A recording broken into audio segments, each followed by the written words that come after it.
Action area 2B মুর্শিদ ভাই চায়ের দোকান। এই চায়ের দোকানে সকালবেলা ঘুগনি আর মুড়ি খুব সুন্দরভাবে খাওয়ায়। সবাই আসেন, সবাই খান, নামও করেন। এখন আমাদের মুর্শিদ ভাই গরম গরম পেঁয়াজি ভাজছে, জ্যান্ত পেঁয়াজি, জ্যান্ত জ্যান্ত পেঁয়াজি। একটু মুর্শিদ ভাই তুলে দেখান, একটু রুচি করেন। দেখুন বড় বড় পেঁয়াজি, জ্যান্ত জ্যান্ত। মুর্শিদ ভাই আপনার দোকান নিয়ে কিছু বলুন। মসজিদ চক parcel, Rajarhat, New Town, Symphony, action area 2B, smart city, নতুন আবাসন। ওকে, তারপরে আর কিছু বলুন। এটুকুনি বললে হবে না তো। আপনার বিজনেসটা কেমন চলে না চলে সেটা তো বলতে হবে। না ওটা ঠিক আছে, কেমন কাস্টমার খেয়ে কি বলে না বলে। কাস্টমারের সার্টিফিকেট দিয়ে দেবে।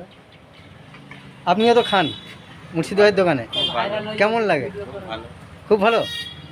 সকালে ঘুগনি খান তো? একদম ঘুগনিটা খুব সুন্দর করেন না? সুন্দর করে, অনেক অনেক যায়, অনেক অনেক দেয় না? খুব ঠান্ডা লাগে। কত হলো টোটাল? তাহলে মুর্শিদ ভাই 89। চা হচ্ছে পেঁয়াজির সাথে চা, সল্টেড চা, চা, চা। সল্টেস চা। ওকে।